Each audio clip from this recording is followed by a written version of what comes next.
500 years before the word robot even existed. Leonardo da Vinci was already designing machines that could move, gesture, and imitate the human body. When we imagine Leonardo, we often picture a painter or a visionary artist. But in his own time, Leonardo thought of himself first as an engineer. And hidden inside his notebooks are ideas that look shockingly similar to modern robotics. Behind every moment lies a scientific wonder. I'm Kale, and welcome to SciCurios, where curiosity meets science. Leonardo lived during the Renaissance, a period obsessed with rediscovering how nature works. For him, machines were not separate from biology. He believed the human body itself was a perfectly engineered system. Bones were levers, muscles were cables, joints were hinges. If the body followed mechanical laws, then machines could be built to follow the same rules. This idea became the foundation of Leonardo's robotic thinking. Around the late 1400s, Leonardo sketched what is now known as the mechanical knight. At first glance, it looks like a suit of medieval armor. But inside that armor was something extraordinary, a fully mechanical humanoid system. Based on modern reconstructions, the knight could sit down, stand up, raise its arms, move its head, and even open and close its jaw. No electricity, no motors, just gears, pulleys, cables, and springs. Leonardo designed the knight using the same principles he used to study anatomy. He carefully mapped how shoulders rotate, how elbows bend, and how the spine supports weight. Inside the armor, ropes acted like tendons. Pulleys redirected force. Cams controlled timing and motion sequences. When one part moved, another responded, just like muscles responding to bone movement. This is one of the key ideas behind robotics today: coordinated motion. Leonardo wasn't just building moving statues. He was designing systems where movement followed logic.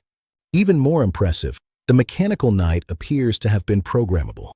By adjusting the internal cable lengths and gear placements, the range and sequence of movements could be changed.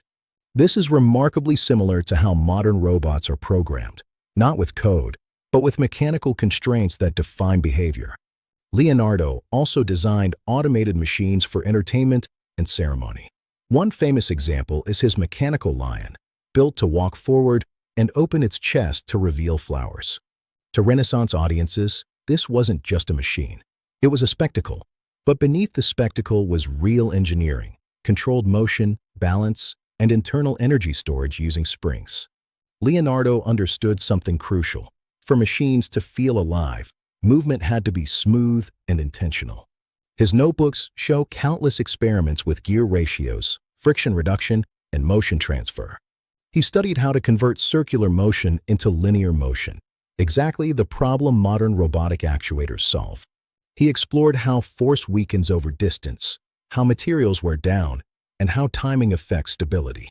What makes Leonardo's robotic design so advanced is not just the drawings, but the mindset behind them. He thought in systems.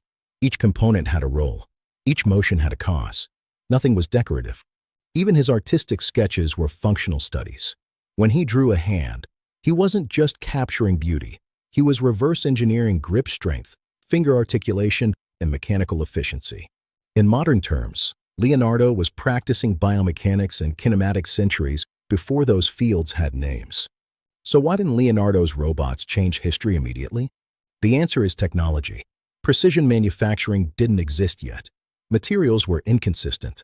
Springs lost tension quickly. Gears were down fast. His ideas were sound, but the industrial tools needed to mass-produce reliable machines wouldn't arrive for another 300 years. Still, when modern engineers rebuilt Leonardo's mechanical knight using his original notes, it worked. That's the most astonishing part. Leonardo wasn't guessing. He was designing functional machines using correct mechanical principles. In many ways, he anticipated the core logic of robotics. Mimic life by understanding how life moves. Today's humanoid robots use sensors, motors, and software. Leonardo used pulleys, cords, and intuition. Different tools, same goal: to make machines that move like us.